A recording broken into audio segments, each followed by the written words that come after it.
we are going to start the day by taking a big picture look at the broader landscape. And there are a few people who are better positioned to paint that picture than our morning keynote speaker, Dr. Jeffrey Cole. Jeff Cole has been at the forefront of media and communication technology issues, both in the United States and internationally for the past 3 decades. An expert in the field of technology and emerging media, Dr. Cole serves as an advisor to governments and leading companies around the world as they craft their digital strategies. If you catch him over coffee, he'll tell you that he's just come back from China. In 2004, he joined the USC Annenberg School for Communication as director of the newly formed Center for the Digital Future and as a research professor. The center is a research and policy institute committed to work that has a real and beneficial effect on people's lives while seeking to maximize the positive potential of the mass media and our rapidly evolving communication technologies. Dr. Cole founded and directs the World Internet Project, a long-term, longitudinal international research study. 16 years in, incredibly, the World Internet Project is the leading international project examining the ways in which our social, economic, and media lives are changing. So please join me now in welcoming Jeff Cole. Great. Oh. Thank you, Ramona. I really appreciate it. I love Canada, but I probably shouldn't be here today. I should probably be in America for the next 3 days until my country goes to hell. Then I will gladly accept any invitation to come back in Canada, stay for a long time. Anyway, I really am happy to be here. Let me tell you very briefly about the work I do, and then let's look at some global trends. I'm a television guy, spent most of my life in the world of television, the most powerful medium ever invented, making television, working with the 4 American broadcast networks, and studying television. And I was always taught that we blew it with television. We lost a great opportunity. What we should have done and didn't do is we should have tracked people before they had television and gone back to them year after year as they acquired and used it to see how it changed their lives. In the 90s, I became convinced that digital, first the web, now mobile, was going to be far more important than television. So 17 years ago, we started this tracking of digital that I thought should have been conducted of television in the 40s and 50s. We've started in the United States. We've gone back to the same people 17 years in a row. Now we do this work in 35 countries. We've been in Canada for about 9 years. I'm honored to introduce my partner, Charles Zamaria, who works with us from Ryerson on the Canadian Internet Project, and we sit on this great data. So what I thought I would do today, since this is the first real talk I've done in 2017, is sort of look back on 17 years of the things we found and some trends that I think hold up to real scrutiny. And I want to talk about some of the major players on the digital landscape and what we can learn from them and how I think they're changing. But one of the first lessons we've seen, and I'll share with you a way I think it's going to really demonstrate itself in 2017, is legacy, more often than not, doesn't mean very much. We first started noticing this in 1998 and 1999 when Amazon was just a book company. And when they were competing with Barnes & Noble in the United States, even when prices were exactly the same and shipping was exactly the same, we saw something really interesting. We saw people preferred to buy from Amazon than traditional bookstores online. They said that buying from Amazon, this new player, felt cooler, felt more digital, felt more 21st century. And we've seen that replicated time after time over the last 17 years, that when legacy players go online and compete with pure play players, new digital companies, legacy companies frequently bring disadvantages. The place we expect to see that in 2017, one of the biggest disruptions we think we're going to see this year is in banking. We've just completed a major look at the banking industry. And I've noticed something really interesting about banking. I've noticed that cable companies, power companies, and banks have never had to work very hard for their money, and therefore have never gotten to know their customers very well and never provided very good customer service, with some exceptions. And we think, particularly in America, where we hold the banks responsible for the Great Recession, your banks acted more responsibly because your government made them act more responsibly. But we think, particularly in America, but here as well, if you give people a choice in banking, they not only will take it, they will enjoy telling their old bank to go screw themselves. We think the new pure play or the new players in banking are going to be Starbucks and probably Tim Hortons here. We think it's going to be Google, Amazon, all these different kinds of players. And we think if you look at this trend of legacy, we think as the traditional banks go online, and I don't mean just online bill paying, we think they will be at a severe disadvantage. We think the entire banking business is going to be not only disrupted, but disintermediated, fragmented, and the benefit of that, I think, is going to be the consumer. Second trend we've seen, which really has struck me, is that it's almost impossible for a major company to move the ship, to move the ocean liner, turn direction when business is good. I first saw this in the late 90s with a company I always wanted to work with, but I could never get their attention, Kodak. Kodak invented digital photography. Kodak, I was never arrogant enough to think that if I worked with Kodak, I could have saved them, but I wanted to be part of the effort to try to save Kodak. And they didn't get saved. Because if you were working for Kodak in the late 90s and you listed all of the attributes of film and all of the attributes of digital photography, it was no contest. Film, you had to find a place that sold it, you had to buy it, you always had to have enough of it with you, you had to keep it protected from bright light and high temperature. You had to take a picture. When you took a picture, you didn't know if it had turned out or not, so you had to take 2 or 3 pictures. You had to have it processed, paying again, and then you had to find some place to store it. You compared that to digital photography, and every weakness of film photography went away. Digital photography, there was no buying, no worrying about conditions, no paying to process. You could tell immediately, even though with film you could get your processing down to an hour, with digital photography it was instantaneous. There was no question that digital photography was going to put film photography out of business. But Kodak was making so much money off of film photography, it couldn't move the business around, because that meant it would have had to turn its back on the place it made money, and instead it watched itself wither and die, at least in the consumer market. We saw this in the music business. The music business had a business model nothing short of extortion. The business model of the music business for most of our lives said, you like 2 songs, you have to spend $18 on a CD. Starting with the internet, people didn't want to spend $18, and they only wanted 2 songs. And the music industry wouldn't accommodate that because they liked charging people $18 for 2 songs.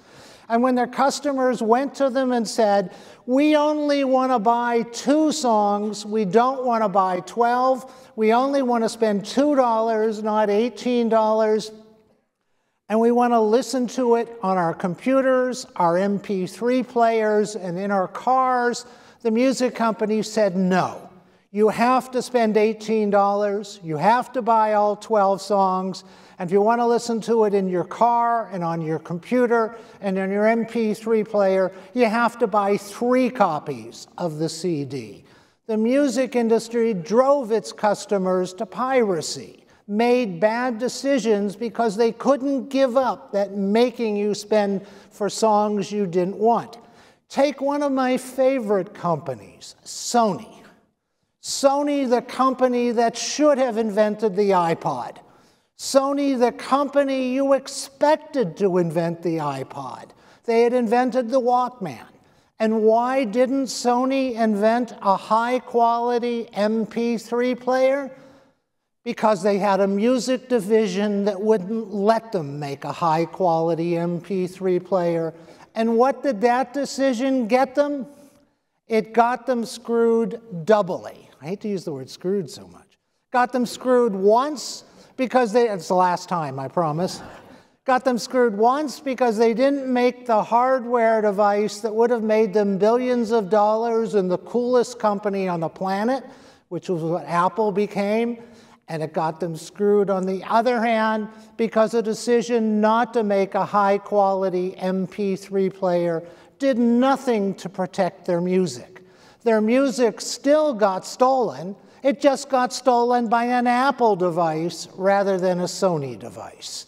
So we've seen, as we're talking about, as I mentioned a few minutes ago, what banks need to do, we're not very optimistic that they're going to be able to turn themselves around, turn their back on traditional ways that are still working, and make the changes they need, because we almost never see a company change when it's doing well. Now what I'd like to do is move into these companies that are dominating the digital space, look at what we can learn from them and how they're changing and how our lives will change based on what they're doing. About 6 years ago, Fast Company, the magazine, identified the 4 key players in the digital space as Apple, Amazon, Facebook, and Google. That was a bit of a slight to Microsoft, who we'll talk a little bit about at the end.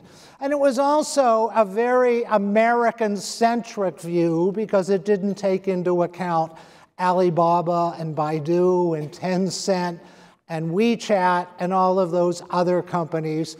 But let's look at those 4 companies that Fast Company says is dominating the digital landscape. The first thing we see from those 4, which to me is really interesting, is they're all going into each other's businesses. They don't respect boundaries that we do this and you do that. Facebook now has search. Facebook has email. Google, and now with Google Express, is selling food and merchandise. Google just created their Google Home, which directly competes with the Amazon Echo. If you look at the telephone business, first thing, if you think about the handset business or the cell phone business, first thing to notice that 10 years ago, this is the 10th anniversary of the iPhone, 10 years ago, who were the 4 leading players in the digital handset business? Motorola, Sony Ericsson, Nokia, and of course, as Canada knows very, very well, BlackBerry. That in 10 years, even though my friend Alex over there is still using a BlackBerry, and when she showed it to me, I said, the best email device ever created, and horrendous at everything else. But it's amazing that in 10 years, those 4 players are now asterisks, and the whole world has changed. But among the 4 companies I'm talking about, all looking at the handset space, Apple, of course, not dominating it because more Androids are selling, but Apple, a major player. Facebook, rumored to be coming out with its own handset with a Facebook button. Amazon tried with their Amazon Fire Phone, one of Amazon's few mistakes, such a mistake that it turned out the Amazon Fire Phone wasn't even very suitable for use as landfill, which is where most of it ended up. And Google, of course, bought Motorola to be in the handset business. That business imploded on them, but has just come out with a handset or a phone in the last 4 months the Pixel. Anyone here own a Pixel? A pretty great phone that has also benefited from the problems Samsung has faced with the Note 7. Incidentally, if you're Samsung, whose president is now being indicted for corruption in South Korea, but if you're Samsung, think about the worst nightmare you could ever have is when people, this happened the other day in Beijing, it's true at LAX, when you're, actually we have a bit of a difference on time on your 15 minutes than I do here. I'm going to follow what I say there, but I appreciate it, but I'm pretty good on time. I'm pacing myself, but thank you. Anyway, you know your product is in trouble when you get to the airport, and before you even get to the airport, there's a big sign that says, no Samsung Note 7s allowed. So they're all getting into each other's businesses, they're all competing, they're all going after the same thing. And the other thing that's really interesting to learn from those four companies as they compete with each other, which is really pretty remarkable to me. You'll catch me in a mistake, but they're all products of the 21st century. Apple, Google, Amazon, and Facebook. The mistake a few of you may have caught me in was Apple was actually created in 1976. But I would argue that the Apple of 1976, the computer manufacturer, never achieved more than 3% market share. The Apple we think of as the global Goliath today actually began in 2003 with the introduction of the iPod and iTunes. And Amazon actually started a couple of years before 2000, so it's not literally 21st century. Google around 2000, Facebook 2005, so they're roughly all products of the 21st century. But if you think about it, if those four companies could emerge in 17 years, how could we think there will not be another four over the next 17? Or if those four cell phone manufacturers of 10 years ago are barely in the business, how can we think that Apple, Amazon, Facebook, and Google will still be in the business 17 years from now? In 1999, Bill Gates was asked at a press conference, who keeps you awake at night? And he very arrogantly and dismissively said that it wasn't AOL and it wasn't Intel. He said, you want to know what keeps me awake at night, 1999? He said it was two guys in a garage in the Silicon Valley. And he didn't even realize it because he couldn't have. But those two guys were Larry Page and Sergey Brin, who were in a garage in the Silicon Valley, developing a new algorithm for search to create Google that has done so much to put Microsoft on the defensive. And if you think about it, incidentally, there are now 3 garages in the Silicon Valley that are historical landmarks. If you go, you should visit them. There's the Larry Page, Sergey Brin garage, the Google garage. There's the, anybody want to name the other two? The Steve Jobs, Steve Wozniak, Cupertino garage, and the Hewlett-Packard garage of the 1930s. Well, the point is, there's a lot more garages in the Silicon Valley. There's a lot more garages outside the Silicon Valley, including in Canada. And hopefully, it's a lot more than just 2 guys in a garage. Hopefully the next time it'll be 2 women in a garage. And then also think, I happen to believe that driverless cars are changing the world. And think about it, in another 15 years there won't even be garages because we won't even keep our cars at home. But that's how much change. True. Those of us who have old houses are going to have to figure out what we're going to do with the garage because the car is just going to come pick us up, drop us off, and leave. But anyway, there are a lot more places and a lot more innovation coming. So to take a quick look at those 4 companies and to see what we can learn from them, let's start with Apple. And Apple, I think, has a burden that no other company on earth has faced. When Apple released the iPhone 7 last fall, and people heard that it had a slightly better camera and a slightly faster processor, they were profoundly disappointed. They didn't want an incrementally better iPhone. They wanted a revolutionary product that would be a game changer. The problem for Tim Cook is it's not easy to create a game changer. What people want from Tim Cook, and I have never seen a CEO under this burden, what they want from Tim Cook is they want to see him in a pair of blue jeans and a black turtleneck sweater on stage at the Moscone Center in San Francisco, coming to the end of his presentation, and then saying, oh, and one more thing, and then introducing the product that will change the world. Now, they've done that 3 times already with the iPod, the iPhone, and the iPad. They tried to do it with the watch, which interestingly, they do not call the iWatch, they call the Apple Watch.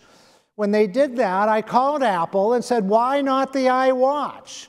And there was no official answer, but their unofficial answer was, this is the first innovation post-Steve Jobs, and we wanted to distinguish it from the Jobs era. Maybe they shouldn't have distinguished it, because the Apple Watch, how many of you have Apple Watches? Best smartwatch ever invented, but not a game changer. I think the Apple Watch, which has been a large disappointment to Apple, which doesn't mean it's not a good product, suffers from 2 things. One, because the watch is so small, the battery is small and doesn't last that long. And I think we're all sick and don't want another device that has to be charged every night and we have to watch the battery. The other problem with the Apple Watch is it requires a Bluetooth connection to a smartphone. I have friends who are runners who would love a smartwatch so that they could run with the watch and not have to have the smartphone. But you have to have the smartphone anyway, and most people say, well, I'm going to have my smartphone in my pocket or purse. Who needs the watch?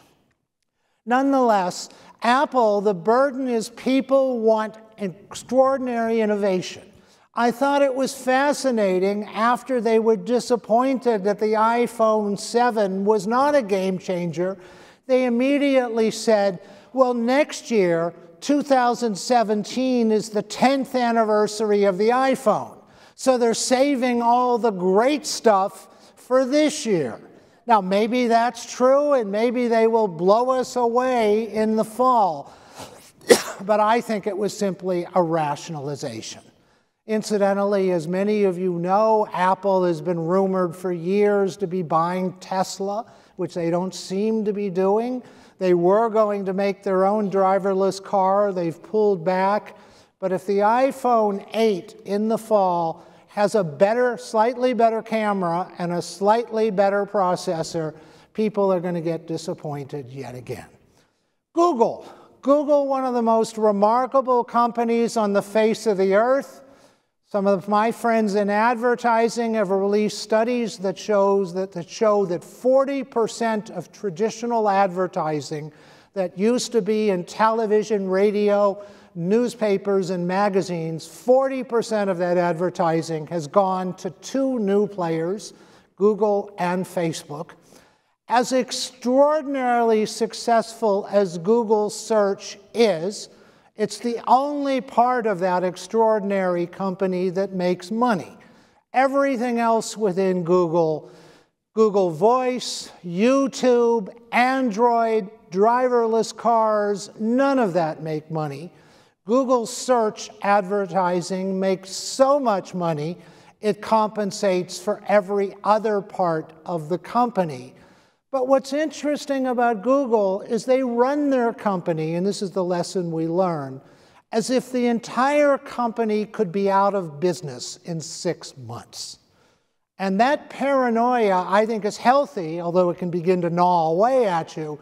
But Google's argument, if if you talk to Larry or Sergey, goes something like this: that all of us in the audience, we could get together and we could create our own search engine, which we would call Schmoogle. And if Schmoogle were demonstrably better than Google, that's a very big if.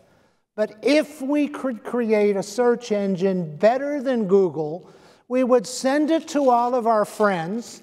We would say, try Schmoogle, it's better than Google. All of our friends would try it because they like us. And if they tried it, if it was immediately far superior than Google, if you remember the first time you used Google, it was immediately and obviously far superior to Yahoo, Ask Jeeves, all the other search engines. Google even has, sometimes when you search Google, it comes back to you and says, did you mean? It knows what you wanted, sometimes better than you know what you wanted. So if Schmoogle were like that, a very big if, our friends would take Google down, put Schmoogle up, and in 6 months, Google believes they could be gone.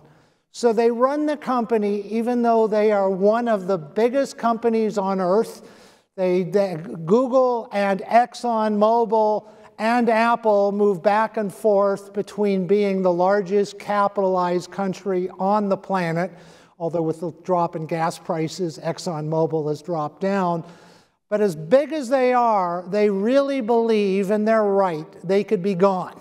That's one of the reasons a year and a half ago they tried to de-emphasize search into the whole company by making Google a subset of a new holding company they created, which they call Alphabet.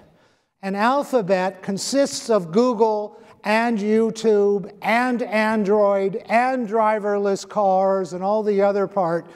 And as smart as Google is, when they went to register the name Alphabet, turns out it was owned by BMW. And BMW was not willing to share it because Google was moving into the automotive business. A colossal mistake on Google's part. Or as one of my friends said very wisely, you think they would have Googled the name before they used it. Facebook, we learn that as successful as they are, they know their business will constantly change. 2005, I was in Canada, Australia, the US, talking about MySpace, how powerful it had become, but also said that MySpace, we had predicted in 2005, that MySpace would never be able to hang on to its teenage users, that to teenagers, a social network is like a nightclub. We said this in 2005, and when the nightclub becomes too popular, or the uncool kids show up at the nightclub, you're out of there. And what's the worst thing that can happen to you as a teenager in a nightclub? Not literally the worst. Literally the worst is somebody with a bomb or a gun walks in. But to most teenagers, the worst thing that can happen to you in a nightclub is your mother walks in. And now your mother wants to friend you on Facebook. So 2008, a bunch of reporters said, okay, you got it right on MySpace. What's going to happen to Facebook? And we said 9 years ago, the same thing happens to Facebook. They will lose their teenage centricity with two differences. One, that Facebook would grow for another 10 or 12 years, and it has. It's gone from 600 million users then to about 1.7 billion users now. And that second, Facebook would never die or go away. It would become the place you go to communicate with your mother and father and brothers and sisters. And it's become the phone directory to the planet. But they did, even though they resisted and fought with us for a number of years, they did lose their teenage users. They lost them for a while to Tumblr and Instagram, which they bought. And if you're a parent now, you know they have lost them to Snapchat. I did a talk at Snapchat recently, and they were really beaming as I talked about how they had taken the teenage audience away from Facebook. And when they stopped smiling, I looked at them and I said, the same thing is going to happen to you as well. You're just riding the wave now, although I think they've become strong enough to survive even after that. When Facebook 2.5 years ago conceded that they were losing their teenage audience, we put out a press release, not bragging or beating our chest, but documenting what we had said. And then I said, Facebook is going to have to, or Mark Zuckerberg is going to have to open his checkbook every year to stay vital. And if you look at Apple, Apple sits on $160 billion in cash, has never made an investment bigger than $1 billion until they bought Beats, the headphone company, for 2.1. Compare that to MySpace, which spent $1 billion on Instagram, spent $2.1 billion on Oculus, the virtual reality company, tried to buy Snapchat for $3.1 billion, but Evan Spiegel, who was 21 at the time, wouldn't sell it to him. Snapchat's now worth about $26 billion. And then bought WhatsApp for $19 billion. So Facebook gets it. They're going to constantly have to expand, buy, acquire, because when your investment is based just on teenagers, they will change. So Facebook's, and they will survive. They're very smart. So Facebook's an example of you are number one, dominate everything, but the whole business will shift from under you. And then lastly, Amazon. Amazon wants to take over the entire world. I say that with a smile and admiration and some fear. Amazon wants to put everybody out of business. And they're doing a pretty good job of it. Jeff Bezos just became the 4th richest man in the world. It will not stop there. He will be the richest man in the world in the next 10 years. Incidentally, there was a report issued for Davos this week that showed that 8 people have more wealth than half of the population of the world. That 8 people collectively have more wealth than 3.5 billion people. I'm not sure I can remember all 8, but it was Bill Gates, Warren Buffett, Carlos Slim, the Spanish Zara billionaire, Larry Ellison, Jeff Bezos, Mark Zuckerberg, and I guess I can't remember the 8th, but it's easy enough to find. Amazon's plan to take over the world has 3 parts. Part 1 is commerce, to sell everything to everybody. Amazon was primarily a book, DVD, and electronics company, and then created Amazon Prime, which you know well, and all of a sudden when you bought a Prime membership and you could have unlimited second-day shipping, you started to buy from Amazon toothpaste, deodorant, floss, batteries. Amazon now sells half the diapers in America. They are selling everything. They've done extraordinary innovation in their selling. They were the ones who invented the one-click button that you look at a product in one click and it's on its way. They developed the Amazon Dash button, which is quite remarkable. If you've never seen the Dash button, it's a little button about the size of a 25-cent piece with a sticky back, and on the front has a product picture. You can get a Dash button for Huggies diapers, for Tide detergent. They want you to take the Dash button for Tide detergent, put it on your washing machine, but you can stick it anywhere you want. And when you're seeing that you're getting low on detergent, you push the button once, and you've just ordered a new box of Tide. They have this now for 100 products in your bathroom. You have your toothpaste, your deodorant, and when you see you're getting low, you push a button. You may have seen they've done something that is, in the last 6 months, that will totally disrupt the retail environment. They may have done it in the last 10 days. I didn't go sometime in January, either just recently or in the next week, they opened their Amazon Go retail supermarket in Seattle. There will be thousands of these throughout the world soon. But if you're not familiar with the Amazon Go market, it is absolutely fascinating. You have to scan your smartphone to get into the market, so it knows exactly who you are and your credit card's tied in when you go into the market. And if you want to buy products, you just put them in a bag, put them in your pocket, and walk out. There's no cashier, there's no scanning, it is all done automatically, and there's also no shoplifting. You can't steal because it knows who you are, and you'll see people in the aisles, you will see them putting stuff in their pockets as if they're stealing it, but they're not stealing it. Imagine how supermarkets feel. Amazon, now the second biggest wine merchant in the world. They're moving heavily into high-priced fashion, because if they're going to spend $4 to deliver a package to your home, they don't want it to contain $3 in batteries. They'd prefer it to have a $500 dress. And I think, and it's already started, I said this 10 years ago, but we're starting to see it, I think Amazon will sell every new car in America and Canada in the next 10 years. They will go to manufacturers and say, you don't need 5 Ford dealerships in Toronto. You get out of the sales business, all you need are service centers, and you only need 2 or 3 of them in Toronto, and people will probably come and pick up your car and take it to the service center.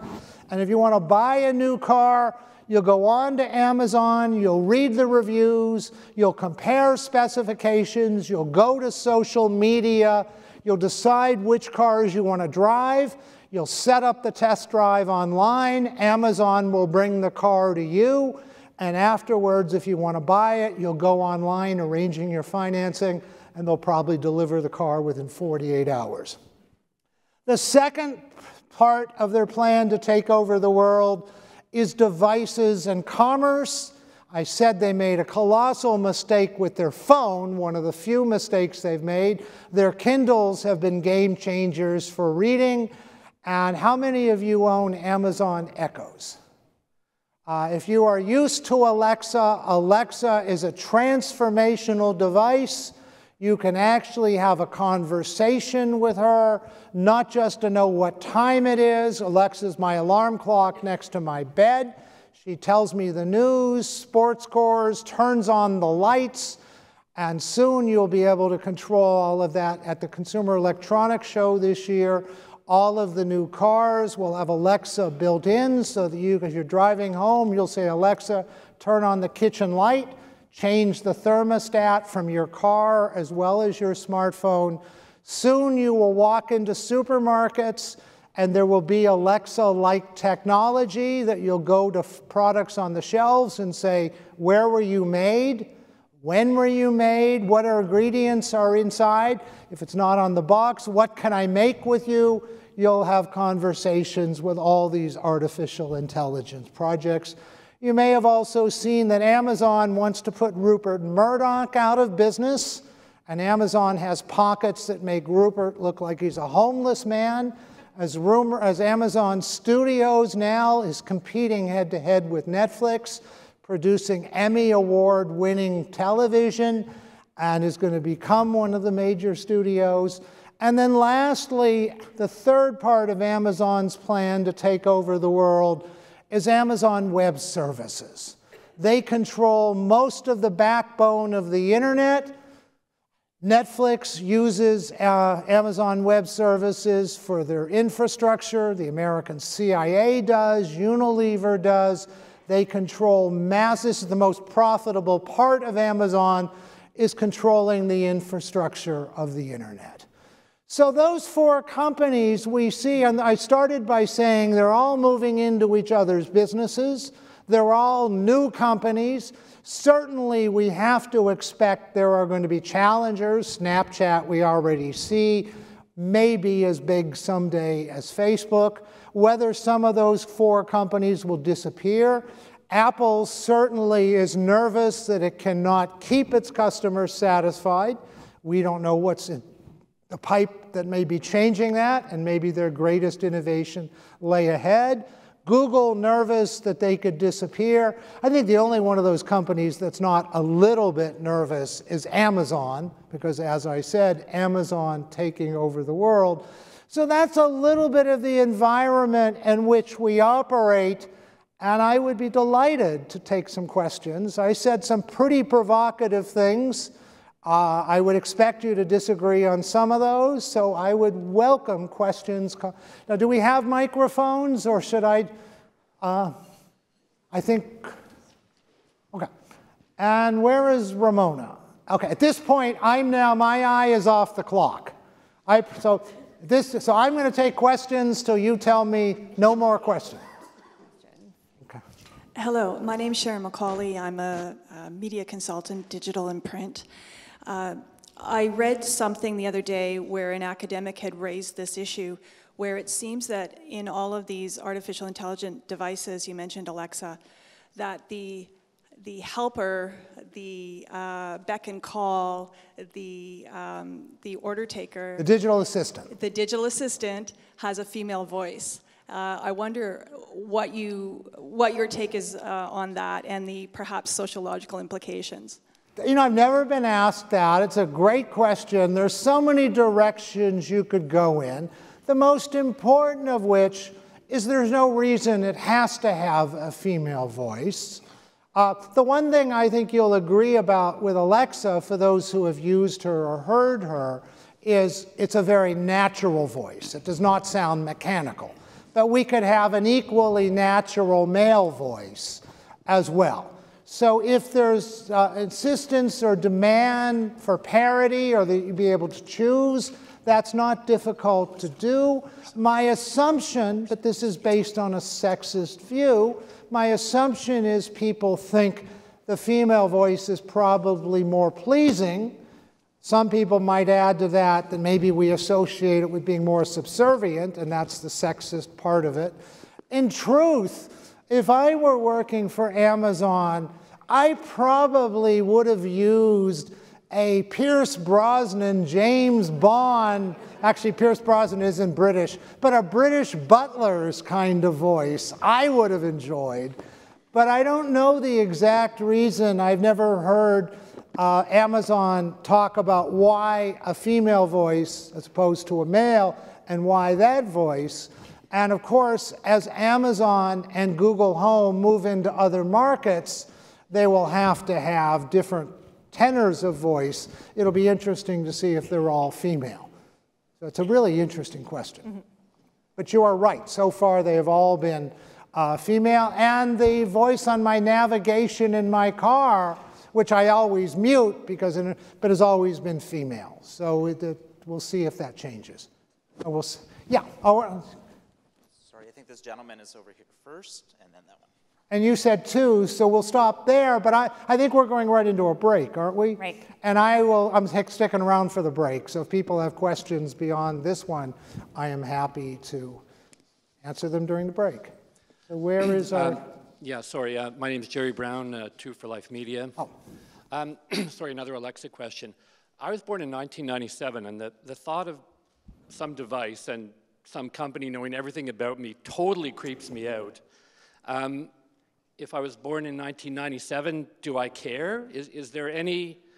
Do people care at all about privacy anymore, or are they willing to give that up in return for the benefits that Alexa and Echo provide? Love the question. You, of course, have asked a question that I should spend the next hour answering, but I promise I will not. But I'll tell you something quickly about young people and privacy, and then a word about the privacy on things like Alexa. We've been tracking people for 17 years. We saw the people who were 16 in 2000, who were born in the mid-'80s.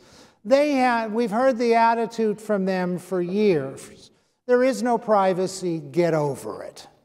I have nothing to hide. And we've seen, what's interesting, we've tracked them every year. And we've noticed that as those 15, 16, 17-year-olds turn 28, 29, 30, because we're tracking them, now they care a lot about privacy. So that attitude, there is no privacy, get over it, is a teenage attitude. Because the two types of privacy we care the most about are financial and medical. And when you're 16 years old, unless you're Justin Bieber, your financial history is not very interesting. And unless, God forbid, you have a terrible disease, your medical history is not very interesting. So you don't have much to hide when you're 15. But when you turn 28, 29, it's not that you have something to hide, although you may. All of a sudden, your financial and medical lives are more complicated.